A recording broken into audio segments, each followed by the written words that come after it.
به نام یاد خدا، خوش آمدید به یکی از دروس دیگه لاراول.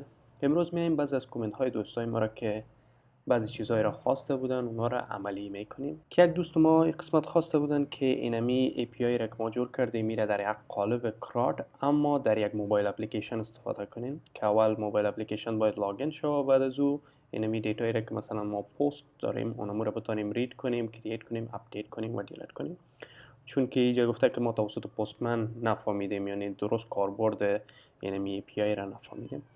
ما امروز چی کردیم که یک موبایل اپلیکیشن بر شما جور کردیم که موبایل اپلیکیشن در فلاتر جور شده که شما میتونین فلاتر اگر میخواین بخونین میتونیم ما یک کورس فلاتر هم جور کنیم که در قسمت ما یک لاگین پیج دیزاین کردیم که وصل شده به خود اپلیکیشن لاراول ما که به بک‌اند از این وصل است.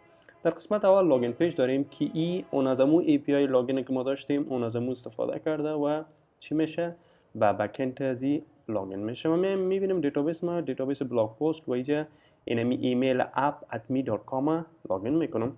میبینیم اینجا نوشته میکنیم app@me.com و پاسوردش هم چی هست که پاسورد است و بعد از اینجا بتن لاگین سرچ کلیک میکنیم.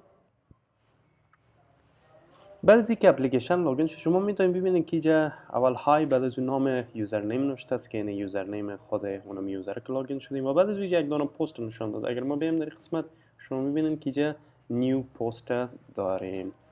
این چی بود که ما دیتا رو رید کردیم، به خاطر که رید کردن و اپدیت کردنش وقت نبود که ما بر شما کرییت و اپدیتش کار کنم، چون که این کورس فلاتر نیست که ما بر شما یاد بدم که چطور یک موبایل اپلیکیشن کرییت و رید اپدیت میشه. فقط رید کردیم پست که این پست ماست. میایم یک پست دیگه جور میکنم، میایم از اینجا میگیرم نوشته میکنم که نیو پست 2 یک شماره برش میتونم و بعد از اون میایم اینجا یک عکس انتخاب میکنیم که مثلا این عکس و دوم عکس شامینی عکس انتخاب میکنیم. اینجا هم یک نیو پست 2 میزنیم و اینجا هم میره کرییت میکنیم.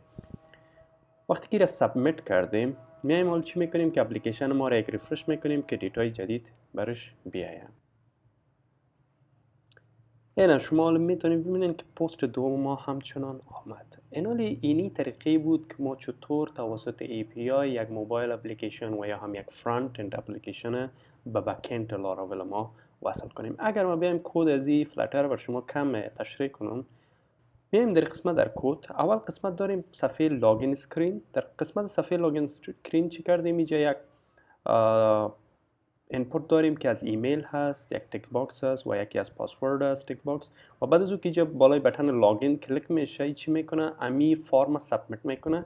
اگر من فانکشن سابمیت بر شما نشان میدم که در بالا هست، این چی میکنه؟ اول میبینه که اینمی دیتا ولیدیت شده یا نه، یعنی دیتا فیل هست یا نه و بعد از اون چی میکنه؟ اینمی ایمیل و پاسورد روان میکنه به پرووایدر که ما میایم در قسمت آد پرووایدر و اینجا یک فانکشن لاگین داریم.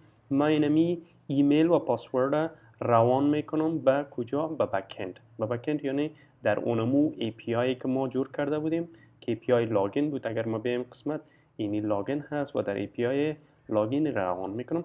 وقتی که روان کردم روان کردیم از اون طرف یک توکن میاد که ما اون توکن گرفتیم و در خود موبایل در استوریج ذخیره کردیم و بعد از اون چی کردیم؟ نام یوزر هم در یک یوزر نیم ذخیره کردیم که اینی نام یوزر است که ما نشان میدیم.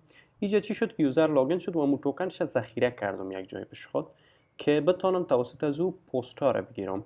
بعد از در صفحه هوم اسکرین آمدیم گفتیم که تمام پست ها را از پست پرووایدر بگی و تمامش اینجا نشان بده که هم عکسش نشان بده و هم تایتلش نشان بده. و اینجا در پست پرووایدر بهم گفتیم از مای هلپر که هلپر که ما جور کردیم از او گت کو تمام پست ها را که اینی ریکوست گت به پست ها روان میکنه و تمام پست ها را هم تایتلش، نامش، تایتل، سب تایتل و عکسایش بگی و این قسمت بر ما چی میکنه؟ نشان میده. و توکن در کجا استفاده شده؟ اگر من داخل هلپر خود باز کنم اینجا ببینید ما وقتی که ریکوست روان کردیم اینجا اتورایزیشن و بریر و اونمو توکن را که گرفته بودم اونمو را به بک‌اند روان کردیم به این معنی که من لاگین هستم. دیگه اینی طریقه ازی بود که ما چطور میتونیم یک موبایل اپلیکیشن به بک‌اند خود وصل کنیم. خدا کنه این ویدیو خوشتون اومده باشه. شما میتونید در قسمت کامنت هر سوال و مشکلی که دارین و ویدیوهایی که میخواین بر ما بتین. ما هر روز کوشش میکنیم هر روزه و یا هم یک روز بعد بر شما ویدیوهایی را جور کنیم و سوالاتتان را پاسخ بدیم. وقت خوش داشته باشین. چینل سابسکرایب کنین، لایک کنین و کامنت بتین.